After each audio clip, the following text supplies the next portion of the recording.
At a recent Senate confirmation hearing for Dr. Rachel Levine, Senator Rand Paul of Kentucky had a few questions about gender-affirming care. Dr. Levine, do you believe that minors are capable of making such a life-changing decision as changing one's sex? And in my opinion, this is an easily answerable question. A flat-out no, period. But we know our politicians can never be straightforward and answer a question. So instead, an extensive yet empty answer is provided that dodges the question. Well, Senator, thank you for your interest in this question. Transgender medicine is a very complex and nuanced field with robust research and standards of care that have been developed.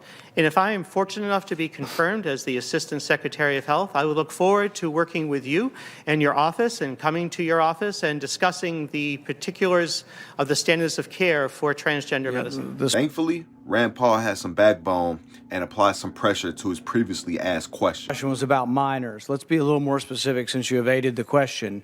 Do you support the government intervening to override the parent's consent to give a child puberty blockers, cross-sex hormones, and/or amputation surgery of breasts and genitalia? Despite Rand Paul making his questions 1,000 times more clear and specific, Levine continues on with the same answer she was prepared to give initially, word for word. Senator, transgender medicine is a very complex and nuanced field, and if confirmed to the position of Assistant Secretary of Health, I would certainly be pleased to come to your office and talk with you and your staff about the standards of care and the complexity of this field. Let it go into the record that the witness refused to answer the question. A few of the takeaways that I have from this clip, and I just want to make it clear that we're talking about children here. We're not talking about adults. We're talking about children. And if people want to choose that lifestyle, that's fine. This is America. This is one of the best countries, if not the best country to live in, if that is your lifestyle of choice. But let's leave that decision making for the adults. You have the freedom to take testosterone pills. You have the freedom to take estrogen pills if you like. You also have the freedom to get your reproductive organs altered if that's your prerogative. But these choices should all be made by adults for adults.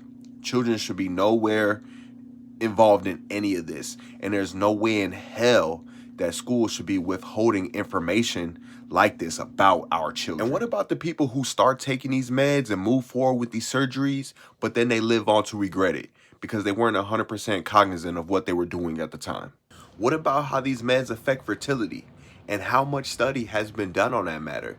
This is information we need before this individual has a seat in the cabinet, not something that we learn once she gets there. In this case, a transgender politician pushing for minors to be able to make choices like this for themselves without the consent of their parents or guardians, this quote by Thomas Sowell couldn't be any more true. Politics is the art of making your selfish desires seem like the national interest. Hey, but maybe I'm tripping. Let me know what you think.